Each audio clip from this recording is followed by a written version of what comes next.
नमस्कार, मैं हूं आपके साथ प्रिया बाजपेयी और आपका स्वागत है दैनिक दर्शन में। हम तमाम ऐसी पर्सनालिटीज से मिलते हैं जो हमको अपनी जिंदगी में बहुत ज्यादा गहरा असर छोड़ के जाती हैं। पर अगर बात होती है शिक्षक की, तो शिक्षक एक ऐसा हमारी जिंदगी में रोल निभाता है जिससे ना जाने कितने लोग पढ़कर आईएएस, पीसीएस, डॉक्टर, इंजीनियर बनते हैं।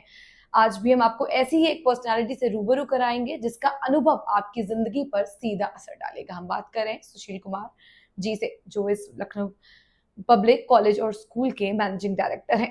पूरा स्कूल देखते हैं, तमाम बच्चे उनके सामने से, नजरों के सामने से निकले हैं, आर्मी बैकग्राउंड से आते हैं, उसके बाद स्कूल संभाला, जिंदगी में चुनाव भी लड़ने जा रहे हैं। आखिर कैसा रहा ये पूरा अनुभव, ये जर्नी कैसी रही, और साथ ही साथ जो बच्चे उनको अपना रोल मॉडल मानते हैं, वो बच्चे उनको कैसे देखते हैं, और वो आने वाले भविष्य में उन बच्चों को क्या एडवाइस देना चाहेंगे। सर, सबसे पहले आपका बहुत बहुत स्वागत है। सर, सबसे पहला सवाल यही कि आप एक आर्मी बैकग्राउंड से आते हैं, उसके बाद आपने स्कूल संभाला, तमाम बच्चे आपके सामने से निकले हैं, तो से आप कैसे को मोटिवेट रखते हैं और बच्चों को भी मोटिवेट करते हैं, क्योंकि हर बच्चा 90% नहीं होता, कुछ बच्चे धीरे धीरे आते हैं, तो कैसे आप उनको मोटिवेट करते हैं और खुद को भी कैसे इस एज में मोटिवेट रखते हैं? जैसा कि आपने आर्मी बैकग्राउंड की बात कही, तो सबसे पहले मैं उसका ही उत्तर देता हूँ। आज की आर्मी ट्रेडिशनल आर्मी नहीं रही है। आज की आर्मी एक बहुत ही मॉडर्न आर्मी है जिसमें टेक्नोलॉजी का पूरा समावेश है, और वो आर्मी कभी भी सक्सेस नहीं हो पा रही है जो टेक्नोलॉजी के साथ में अपने को आगे अपडेट नहीं करती है। कहने का तात्पर्य हमेशा सीखने की प्रवृत्ति बनाए रखना, और यही हाल एक शिक्षक का होता है। एक बेहतरीन शिक्षक वही होता है जो शिक्षा के क्षेत्र में आने वाले नित नए प्रयोगों को स्वीकार करता है और नित नए अभ्यास भी करता है, और वही एक बेहतरीन शिक्षा दे सकता है। हम लोगों का पूरा उद्देश्य रहता है कि शिक्षा के क्षेत्र में जो भी चीज़ें नई आ रही हैं, चाहे नई पद्धति आ रही हो, चाहे नया जन्म सिलेबस आ रहा हो, या जो भी नए आयाम जोड़े जा रहे हैं ग्लोबली, हम उनको समावेश करते हैं। और यही कारण है कि बच्चे हम लोगों में बहुत ही विश्वास रखते हैं। हम लोगों का भी पूरा ध्यान रहता है कि विश्वास को कायम रखा जाए, और इसका परिणाम है कि हमारे विद्यालय के पढ़े हुए बच्चे देश ही नहीं दुनिया में अपना झंडा बुलंद किए हुए हैं, और एलपीएस के साथ साथ हमारे हिंदुस्तान का झंडा उठाए हुए हैं, और मुझे उन पर फ़ख्र है। हम लोगों के ऊपर एक प्रतिबंध होता है कि हम अपनी दिनचर्या को कभी भी उस प्रकार से नहीं कर सकते हैं जो एक आदर्श के अनुरूप न हो। हम लोगों को भी एक आदर्श के रूप में अपने को प्रस्तुत करना होता है, बड़ा ही संयमित जीवन रखना होता है, और हम लोगों को इस पर बड़ा गर्व है कि हम एक आदर्श जीवन जीते हैं और साथ ही साथ जनसेवा का भी कार्य करते हैं। सर, लेकिन बच्चे जो आपकी नज़रों के सामने आते हैं, कुछ पेरेंट्स होंगे जिनसे आप लोग भी रूबरू होते हैं। बच्चे के पेरेंट्स कहते हैं कि बच्चा पढ़ता नहीं है, आप लोग भी बच्चों को समझाने का प्रयास करते हैं। जो ऐसे बच्चे हैं जिनका मन पढ़ाई में नहीं लगता, जो सिर्फ एक मीडियोकर है, तो उनको कैसे मोटिवेट किया जाए? क्योंकि कहीं ना कहीं पढ़ाई सबसे ज़्यादा ज़रूरी है, आज का जो कॉम्पिटिशन है, तो उनको वो पेरेंट्स कैसे मोटिवेट करें? आपको जान के आश्चर्य होगा कि जब भी मैं एनुअल फंक्शंस पे या किसी अन्य कार्यक्रम में बच्चों के साथ और बच्चों के साथ साथ अभिभावकों से रूबरू होता हूँ, तो ये एक कॉमन विषय होता है कि बच्चे पढ़ते नहीं, बच्चे पढ़ने में रुचि नहीं लेते हैं। तो मैं हमेशा मंच से कहता हूँ कि बच्चों को पढ़ने के लिए प्रेरित विद्यालय के टीचर्स और घर में माता पिता करते हैं। हमें सबसे पहले एज ए पेरेंट अपना इंट्रो इंस्पेक्शन करना चाहिए, और करना पड़ता है। क्या वास्तव में हम घर में पढ़ने के लिए एटमॉस्फेयर दे रहे हैं? अगर बच्चे पढ़ रहे हैं और हम ऊंची वॉल्यूम पर टीवी देखते हैं, सीरियल्स देखते हैं, आजकल तो एक बीमारी है समाज में मोबाइल की। बच्चे पढ़ रहे होते हैं और हम मोबाइल देखते रहते हैं। हम कहते हैं बच्चे मोबाइल देखते रहते हैं, लेकिन ये बात नहीं है। ये बात बिल्कुल सर्वथा गलत है। बच्चों को मोबाइल देखने के लिए हम प्रेरित करते हैं। हम हमारे अभिभावकों को हमेशा कहते हैं कि आप घर में एक मिनी लाइब्रेरी बनाइए, अपनी रुचि की पुस्तकें रखिए, और जब बच्चे पढ़ रहे हैं तो स्वयं भी पढ़िए। ये संदेश जाना चाहिए बच्चों के दिमाग में कि अगर हमारे माता पिता जो या तो व्यवसाय कर रहे हैं, नौकरी कर रहे हैं, या हाउसवाइफ ही हैं, इसके बावजूद पढ़ते हैं, इसका मतलब पढ़ने का महत्व है, और वो स्वयं अपने आप प्रेरित होते हैं। तो घर में आपको अपना एक ऐसा एटमॉस्फेयर तैयार करना पड़ेगा कि बच्चे बाध्य हो जाएं आपके कार्यक्रम को देख करके, आपके क्रियाकलापों को देख करके, कि पढ़ना आवश्यक है, और निश्चित रूप से इस समस्या का निदान केवल यही है। सर जैसे मॉडर्न पेरेंट्स हैं, हमारी जो जनरेशन है उसके जो पेरेंट्स बन रहे हैं, बच्चे जब होते हैं तो सीधे जब बच्चा सो नहीं रहा है, खाना नहीं खा रहा है, तो उसको मोबाइल दे देते हैं बचपन से जब वो पैदा होता है। तो ये मानसिकता पेरेंट्स को क्यों नहीं समझ में आ रही है कि अगर आप अभी से उसको, जब वो बॉर्न ही हुआ है, पैदा ही हुआ है, आप उसको मोबाइल दिए दे रहे हैं, तो ये मानसिकता पेरेंट्स क्यों नहीं समझ रहे? वो कहते हैं कि बच्चा खाता नहीं इसलिए फोन देते हैं, और आगे चल के ये हैबिट बहुत खराब होती है। इस पर कैसे काम किया जाए? मैंने अभी पिछले प्रश्न में भी आपसे यही आंसर दिया था कि हम बच्चों को मोबाइल दे देते हैं, हम स्वयं देखते हैं, उनको प्रेरित करते हैं। इसके लिए हमें त्याग करना पड़ेगा। त्याग शब्द जो है बहुत ही बड़ा है। त्याग शब्द की जितनी व्याख्या की जाए उतना ही कम है। और त्याग में ये भी है कि आपको अपनी इच्छाओं का कहीं न कहीं दमन करना पड़ता है। आप चाहते हुए भी आप वो नहीं कर पाते हैं जो आप करना चाहते हैं। तो इसलिए आपका त्याग आपके बच्चों को एक नई दिशा देगा। अगर आप अपने को संयमित नहीं रखते हैं, तो निश्चित रूप से आप बच्चों को ब्लेम नहीं कर सकते हैं। बच्चों के स्क्रीन टाइम बढ़ाने के लिए अभिभावक ज़िम्मेदार होते हैं। सर अभी ये नवंबर चल रहा है, मार्च में बोर्ड एग्जाम फिर से आ जाएंगे। कहीं ना कहीं बच्चे इस वक्त जभी से प्रेशर में हैं, क्योंकि कॉम्पिटिटिव एग्जाम, सिलेक्टिव एग्जाम, तमाम तरीके के एग्जाम्स होते हैं। तो उससे कैसे कोप अप किया जाए? क्योंकि कहीं ना कहीं कोई बच्चा जो कंपैरेटिव में 30% ला रहा है, लेकिन उसके पेरेंट्स से उससे उम्मीद है कि वो 75-80 लेकर आए, वो नीट में जाए, वो पीसीएस में जाए, वो आईएएस में जाए। तो ये जो एक मापदंड है जो पेरेंट्स का, इससे कैसे निकला जाए? बच्चे खुद को कैसे कंसोल करे कि 60% भी चलता है, जो आपको करना है वो करिए, पेरेंट्स के प्रेशर में नहीं। देखिए, हम बच्चों के अभिभावकों से बहुत ही मुक्त कंठ से कहते हैं कि हर बच्चा डॉक्टर नहीं बन सकता है, हर बच्चा आईएएस नहीं बन सकता है, हर बच्चा अन्य अधिकारी नहीं बन सकता है, शिक्षाविद नहीं बन सकता है, वैज्ञानिक नहीं बन सकता है। बच्चे का एक अपना आईक्यू लेवल होता है, बच्चे की अपनी एक अभिरुचि होती है। हम अपने विद्यालयों में एक कार्यक्रम चलाते हैं काउंसलिंग का, करियर काउंसलिंग का। और करियर काउंसलिंग के द्वारा विशेषज्ञों के द्वारा काउंसलिंग कराई जाती है। और उसमें हम लोगों का उद्देश्य ये होता है कि बच्चों की बौद्धिक क्षमता और उसकी अभिरुचि का पता किया जाए, और बच्चे के ऊपर हम अपनी अभिरुचि न थोपें। अगर बच्चे की क्षमता है बहुत अच्छा संगीत में, तो उसको हम संगीत के क्षेत्र में आगे जाने दें। अगर बच्चे की क्षमता मैथ में है, तो उसको मैथ सब्जेक्ट के साथ आगे बढ़ने दें। अगर बच्चे की क्षमता बायो में है, अच्छी है, अभिरुचि है, तो उसको अभिरुचि के साथ हिसाब से आगे बढ़ने दें। हम अपनी आकांक्षाओं को, जिसमें हम फेल हुए हैं, उनको बच्चों पर न थोपें। जब हम चाहते हैं कि हम डॉक्टर बनना चाहते तो नहीं बन पाए, हमारा बच्चा डॉक्टर ही बने, तो यह एक कहीं न कहीं इनजस्टिस है, और इससे बचना चाहिए। बच्चे की क्षमता और उसका मूल्यांकन करना बहुत ज़रूरी है। और समय-समय पर ऐसी सेमिनार्स भी होती रहती हैं, हमारे विद्यालय में होती हैं, इवन बाहर भी होती हैं। जो हमारे दूसरे दर्शक सुनते हैं, उनके लिए मेरा आपसे अनुरोध है कि आप लोग जो है ऐसी सेमिनार्स को ज़रूर अटेंड करें, ऐसे लिटरेचर को ज़रूर पढ़ें, जहाँ पर बच्चे की क्षमता का मूल्यांकन किया जाता है और उस पर विशेष बल दिया जाता है। इसके द्वारा आप अपने बच्चे की क्षमता को आँकें, मूल्यांकन करें और उसके अनुसार उसको पढ़ने के लिए प्रेरित करें, न कि आप अपनी आकांक्षाओं को थोपें। अगर आप ऐसा करते हैं, तो निश्चित रूप से आपका बच्चा अपने करियर में, अपने फ्यूचर में बहुत अच्छा करेगा। सर बच्चों से ही जुड़ा मेरा सवाल है कि अब एक कहावत है ना कि पेन पेपर का जो यूज है वो अब कम हो गया है, बच्चे मोबाइल पे जैसे क्लासेस लेने लगे हैं। स्कूल वाले भी कोविड के टाइम ऑनलाइन क्लासेस चला रहे हैं। अभी कल ही मैं किसी से मिली थी, तो उन्होंने मुझसे बोला कि पेन पेपर का बहुत जरूरत है। आईएएस ऑफिसर थे, उन्होंने बोला कि आजकल के बच्चे पेन पेपर नहीं उठा रहे हैं, सब कुछ मोबाइल पे नोट कर रहे हैं, मोबाइल पे पढ़ रहे हैं। क्या सर इसका प्रभाव भी हमारी मेमोरी पर पड़ रहा है कि हमको लिखने की आदत ही छूट गई है? बिल्कुल पड़ता है। देखिए, मैं अपना एग्ज़ाम्पल देता हूँ। जब मैं सेना में था, तो हमारी सेना में एक किसी स्टेशन पे 250-300 टेलीफ़ोन नंबर्स होते थे, और 10-15 दिनों के बाद में मुझे लगभग सभी नंबर याद हो जाते थे, और कभी हम टेलीफ़ोन डायरेक्टरी नहीं देखते थे।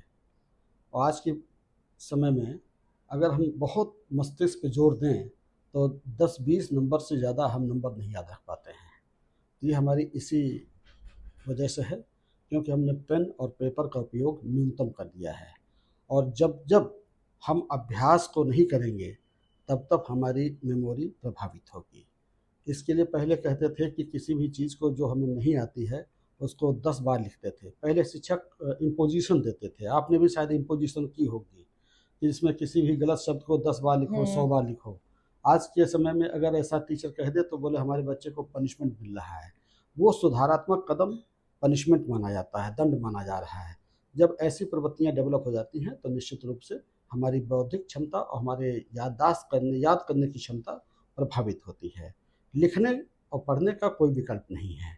और लिखना सिर्फ पेन और पेपर पे ही है, वो सिर्फ स्लेट पे या टच स्क्रीन पे लिखना इस समस्या का हल नहीं है, क्योंकि आपके लिखने के जो स्ट्रोक्स होते हैं वो आपके पेन से ही निखरेंगे। उसमें कंप्यूटर के स्क्रीन पे या लैपटॉप पे या टैबलेट पे लिखने से वो चीज़ नहीं आ सकती है। Sir new education policy implement हो चुकी है, न्यू एजुकेशन पॉलिसी से एजुकेशन सिस्टम में सर कितना फर्क पड़ गया है? अब बच्चों के लिए पढ़ना बहुत ज़्यादा आसान हो गया है। अब ये आईसीएसई बोर्ड में तो और भी इजी कहा जाता है, सीबीएसई में भी अब नॉर्मल एजुकेशन सिस्टम को इम्प्लीमेंट कर दिया गया है। तो सर इससे बच्चों की एजुकेशन पॉलिसी पर, एजुकेशन लेवल पर कितना फर्क पड़ा है? इजी हो गई है, डिफिकल्ट हो गई है, या अब वैसी की मिनिमम ही है? देखिए, ये डिपेंड करता है हमारे बौद्धिक स्तर पर। जब हमारे पास में आपने पढ़ा होगा या आपके माता पिता ने पढ़ा होगा, तो छोटी छोटी पोएम्स होती थी प्राइमरी लेवल तक, और उनको पढ़ने के लिए बहुत ही इंटरेस्ट भी आता था और बहुत ज़्यादा लिटरेचर अवेलेबल नहीं था। आज के समय में इतना ज़्यादा लिटरेचर फ्लोट कर रहा है, बच्चे गूगल करते हैं और देखते हैं, माता पिता गूगल करते हैं देखते हैं, तो इतना ज़्यादा लिटरेचर फ्लोट कर रहा है कि इसकी कोई सीमा नहीं है। हमारे पास में समस्या ये है कि क्या जायज़ है, क्या नाजायज़ है। जायज़ और नाजायज़ का मतलब है क्या उचित है, क्या नहीं उचित है। इसके बीच में जो फासला है वो बहुत ही बारीक लाइन है, और उस बारीक लाइन को समझने की आवश्यकता है। मैं समझता हूँ कि एनईपी का इम्प्लीमेंटेशन एक बहुत ही ज़रूरी कदम है, और समय के अनुसार जब बच्चों में सोचने की क्षमता बढ़ती है तो सिलेबस का रूप भी परिवर्तित होना चाहिए। और एनईपी के द्वारा जो परिवर्तन किए गए हैं, जो पढ़ाई के और सीखने की कलाओं के बारे में जो नए नए विचार दिए गए हैं, नए नए सिस्टम लगाए गए हैं, बताए गए हैं, वो बहुत ज़रूरी हैं। अगर हम ऐसा नहीं करेंगे तो वास्तव में हम बहुत पीछे रह जाएंगे। मैं आपको बताऊंगा कि 2017 में मैंने फ़िनलैंड का दौरा किया था, फ़िनलैंड गया था, वहाँ पर कई शैक्षिक संस्थाओं का भ्रमण मैंने किया था। वहाँ पर बच्चों को पढ़ाया नहीं जाता था। एक एग्ज़ाम्पल के तौर पे बताता हूँ कि अगर ज्योग्राफी की क्लास है, तो टीचर जो है टिपिकली अपने हिंदुस्तान के जैसे वो चाक और पेन डस्टर लेकर के नहीं खड़ा होता है। वो बच्चों को प्रोजेक्ट देता है, बोलता है कि फ़िनलैंड के आसपास कितने देश हैं, उनके बारे में एक राइटअप लिखिए। तो जितने भी बच्चे बैठे हैं उनको सब रिसोर्सेज अवेलेबल है, बुक्स अवेलेबल है, इसमें कंप्यूटर सिस्टम अवेलेबल है। अपने देख करके और बच्चे स्वयं उसको इवेल्युएट करके लिखते हैं। कहने का तात्पर्य है कि बच्चों में सोचने और समझने की क्षमता का विकास करना, वास्तव में शिक्षा यही है। हम बहुत से विषयों पर पढ़ाते रहें और बच्चे को उसका कोई रूट लेवल का जो ज्ञान है वो ना आवे, तो क्या फ़ायदा है। हम संविधान पढ़ाते रहें, संविधान की मूल भावना ही न जाने, तो क्या फ़ायदा है। तो किसी भी चीज़ के बारे में उसकी मूल भावना, उस विषय की मूल भावना जानना ज़रूरी है। और मैं समझता हूँ कि एनईपी का उद्देश्य बहुत ही स्पष्ट है कि बच्चे विषय के बारे में गहनता से सीखें और बेहतरीन प्रदर्शन करते हुए किसी विषय में आगे चल के महारत हासिल करें। सर आप सेना में रह चुके हैं, अब आप इस वक्त एजुकेशन इंडस्ट्री में हैं, अब आप चुनाव भी लड़ने जा रहे हैं 26 का। ये सारा माइंड में कैसे आया कि इस फील्ड में अब चुनाव भी लड़ा जाए और टीचर के साथ साथ स्टूडेंट्स की लाइफ में भी कुछ बदलाव लाया जाए? देखिए, बात तो एक ही है, जहाँ भी रहिए आगे बढ़ते रहिए। जिस दिन आप आगे बढ़ने से रुक जाते हैं, उस दिन वहीं पर व्यक्ति मर जाता है, या यूँ कह लीजिए वहाँ पर उसका अंत हो जाता है। नदी जब तक चलती है तब तक नदी है, और जिस दिन वो समुद्र में मिल गई उसका अस्तित्व समाप्त हो जाएगा। तो मैं कहता हूँ कि जब तक सांस है तब तक आपको नए कार्य करने हैं, आगे बढ़ते रहना है। और ये इलेक्शन में, राजनीति में आने का भी फैसला एक आगे बढ़ने का ही है। और मैं समझता हूँ कि समाज में अगर कुछ करना है तो समाज के कुछ दायित्वों को निभाने के लिए राजनीति एक सर्वोच्च प्लेटफॉर्म है, और वहाँ पर भी जाकर के लोगों की सेवा करना बहुत ही ज़रूरी है। क्योंकि हम तो देखते हैं कि जितने भी हमारे राजनेता हैं, जो स्टाफ मतलब विद्यालयों में जो टीचर्स हैं, जो अन्य व्यक्ति हैं, उनके वेलफेयर से संबंधित कोई बात नहीं करता। एक छोटी सी बात कहता हूँ कि एक पेंशन का मुद्दा उठ रहा है, ओपीएस, ओल्ड पे पेंशन सिस्टम। अगर ओल्ड पेंशन सिस्टम इतनी खराब थी तो हमारे राजनेताओं के लिए ओल्ड पेंशन सिस्टम क्यों है? उनके लिए भी नई सिस्टम लागू हो जानी चाहिए। क्यों आवश्यक है उनके लिए पेंशन, और क्यों आवश्यक नहीं है हमारे कर्मचारियों के लिए ओल्ड पेंशन? तो अगर हम इस प्रकार के भेदों को नहीं मिटाएंगे तो निश्चित रूप से हमारे बीच में एक बहुत बड़ा भेद पैदा रहेगा, खाई डेवलप होती रहेगी, और इस खाई को दूर करना एक मेरा अहम मकसद है, ताकि समानता का अधिकार, समानता का जीवन शैली, समानता का जो उसका सुविधाएं हैं वो भी सबको बराबर मिले। ये मेरा एक उद्देश्य होगा। सर, कहा जाता है जो लोग राजनीति में आते हैं उनका स्वभाव आचरण सब बदल जाता है। एजुकेशन से निकल जब आप राजनीति की ओर जाएंगे तो लगता नहीं है कि बच्चों के प्रति या परिवार या समाज के प्रति जो आपके लिए सोच है उसमें थोड़ा सा बदलाव आएगा? उसको कैसे सर कोप अप करेंगे आप? क्योंकि कहीं ना कहीं कहा जाता है छींटे तो पड़ती हैं। नहीं, बदलाव आना ज़रूरी है, बदलाव आना चाहिए। और जब आप कहीं भी जाते हैं तो निश्चित रूप से आप में बदलाव आते हैं। बस आपके ऊपर डिपेंड करता है कि बदलाव सकारात्मक है कि नकारात्मक है। आपको अपने को गंदगी से दूर रखना है, क्योंकि आप हमेशा देखिएगा कि कोई भी अच्छी वस्तु उभर के तभी आती है जब पीछे धक्के खाती है।